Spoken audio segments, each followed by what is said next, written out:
I look back and I had an awesome photography teacher.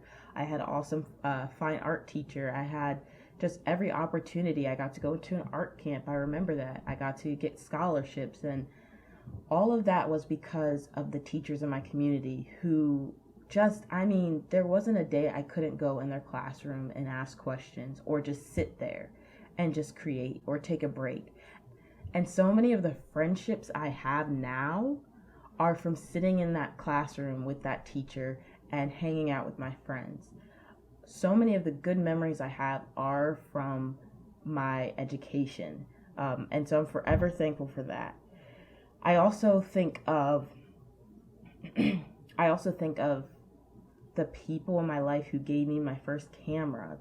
My first cameras, I'll say, my first couple of cameras were given to me, and I'll never forget, that made the world of difference when I was going to school and I didn't have the money to buy a camera. Someone gave me a camera, and I will never forget that.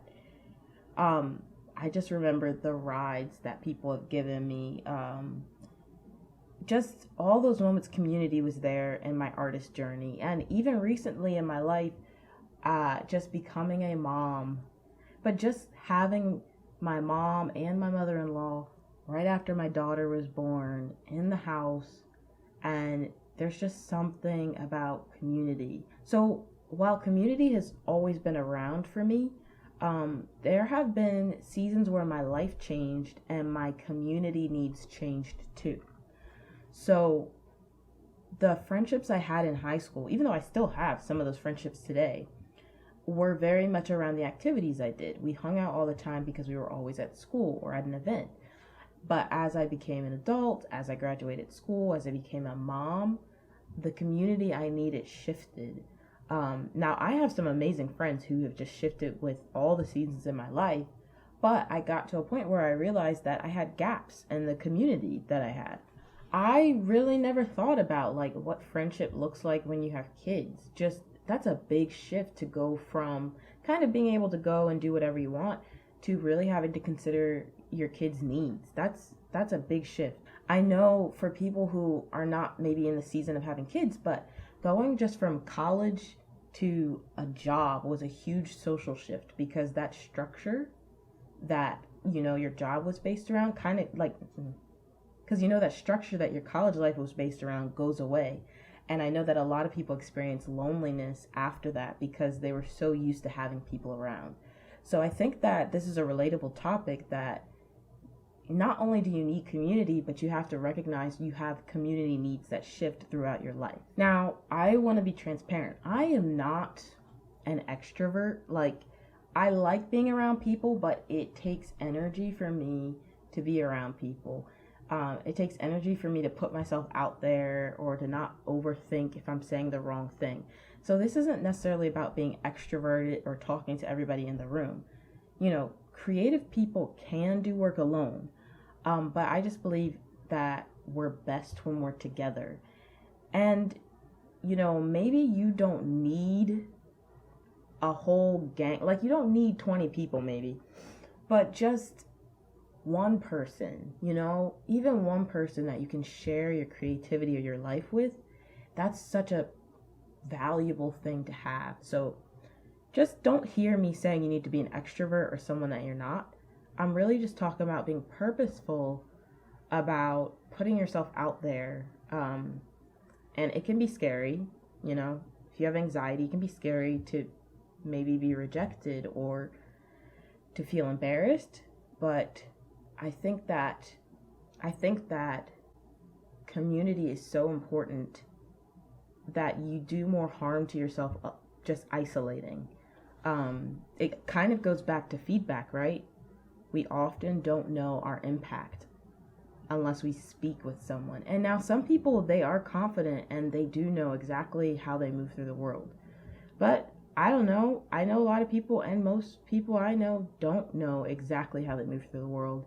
So it kind of comes back to you need those people around you who love you and care about you and will tell you the truth. So I got to a point this past year when I realized I needed to actively build my community again.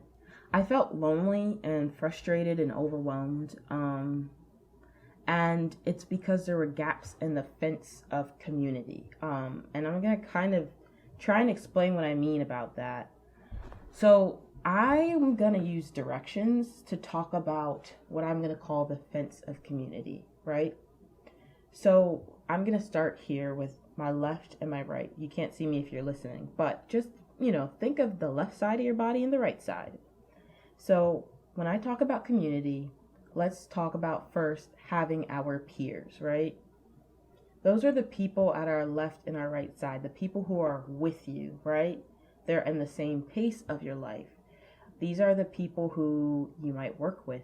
You're just in the same arena of life. They might be people who are also just having kids.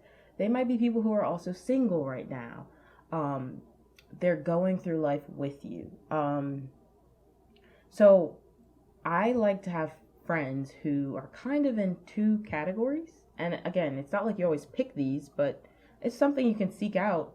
I don't see why not. But I like to have friends, some of who are maybe a bit better than me in some areas, and then I like to have friends who I can share something of me with.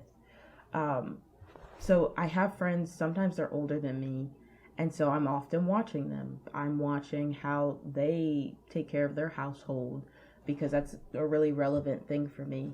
I often follow people on Instagram, and I'm watching how they handle things. So that left and right of your fence is your friends and your peers.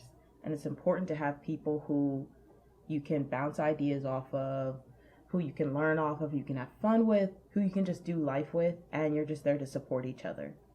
So when I was saying that I had a time where I was feeling lonely and frustrated, this time wasn't necessarily that I didn't have any friends, but it was that, I was looking at what I'm going to keep talking about, this fence of community, and realizing there were gaps. So when I looked to my left and my right, I had friends who were sort of my peers, who were in the same zone as me. And so it's like, okay, I'm good there. I've got friends who are doing life with me, but I know there are people who I can call on who are in the same zone as I am right now. So next, if you're thinking of a fence, we've got our left and right. Now let's look in front of us. So in front of me, I like to think of community or friends or people who I am serving. And for me, that is people who I don't necessarily benefit from, in a sense. It's not that you can't learn or benefit from your children, but at the younger age, really, you're just serving them. You're taking care of them.